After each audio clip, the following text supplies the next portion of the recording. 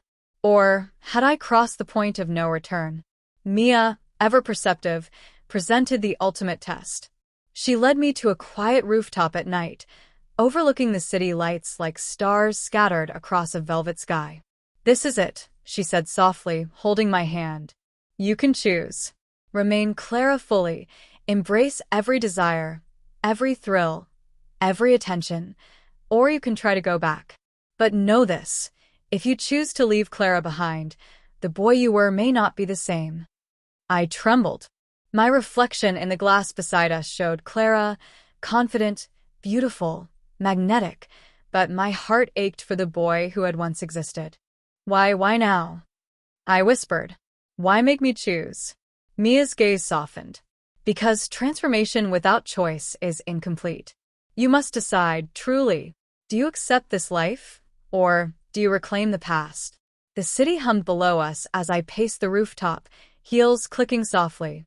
Memories of my old life, my family, even moments of laughter with friends as a boy, flickered through my mind. And then, I thought of the thrill of makeup, the admiration, Liam's gaze, the public attention, Mia's control, the intoxicating sensation of being Clara. I stopped, hands gripping the railing, heart racing. Every nerve in my body screamed for clarity, for identity, for something real. But what was real anymore? Mia approached slowly, placing a hand on my shoulder. "Look at yourself," she whispered. "See Clara. She is beautiful, desired, alive. And she is you. Always has been. The boy, he was afraid. The boy, he never embraced life. Clara does." Tears blurred my vision. The temptation to flee, to escape to the boy I once was fierce. But another force pulled me forward. Desire, validation, beauty, power. Clara was more than a mask. She had become a reality, a self I craved to embody. Finally, I turned fully to the glass. The reflection stared back at me, unwavering, flawless. And in that moment, I felt the final surrender, not as loss, but as transformation. "I accept," I whispered, voice trembling. I am Clara." Mia's eyes gleamed with triumph and affection. She hugged me tightly. "Good. Now the world is yours, Clara. Every step, every glance, every attention, claim it. You are complete." The following days solidified my new life. Publicly, privately, I existed as Clara. Liam grew closer, adoration and curiosity mixing in every glance and conversation. Friends and strangers admired me, unaware of the complex journey that had forged Clara. Mia remained a guiding presence, sometimes gentle, sometimes firm, ensuring I never slipped back into the boy I had been. And as I applied makeup each morning, feeling the familiar brush on my cheeks, the scent of foundation and lipstick, I realized something profound. I had laughed at makeup once, mocked it even. Now, I couldn't leave without it, couldn't imagine life without it, and perhaps I didn't want to. Clara had emerged fully, a new identity forged through control, exposure, desire, and acceptance. And in that final choice, I found not just a persona, but freedom, exhilaration, and a deep, unshakable beauty. The first morning after my final decision, sunlight streamed through the curtains, casting a golden glow on the room. I sat at my vanity, the familiar scent of foundation, powder, and perfume surrounding me. My fingers traced the contours of my face in the mirror, each movement deliberate, reverent. Clara stared back, confident, beautiful, alive. I remembered the boy I had been. The laughter, the hesitations, the mockery of makeup, and a pang of bittersweet nostalgia passed through me. But there was no desire to return. Clara was not just a mask. She was a reality I had claimed, nurtured, and now fully inhabited. Mia watched silently from the doorway, a soft smile playing on her lips. "Good morning, Clara," she said. "You've done well. Remember, the world will always test you, but you're stronger than anyone who doubts you." I nodded, feeling the weight of her words. Strength, beauty, and desire were now intertwined with my identity. Every interaction, every glance, every step in public was both a challenge and an affirmation. In the following days, Clara's life unfolded with an intoxicating rhythm. I attended events, social gatherings, even casual outings, always with the same meticulous attention to appearance. Liam's presence remained constant, a quiet, admiring support, someone who accepted Clara fully without probing too deeply into her origins. There were moments of tension, subtle reminders of the boy I had been. Old friends occasionally glimpsed something familiar in my gestures, and fleeting pangs of uncertainty reminded me of the path I had taken. But those moments passed quickly. Clara was stronger now, resilient, and unyielding. Public admiration became a daily ritual. Compliments, lingering glances, and occasional flirtations confirmed what I had begun to believe. Clara was not just accepted, she was desired. Mia's influence, a mix of sweetness and control, remained a stabilizing force.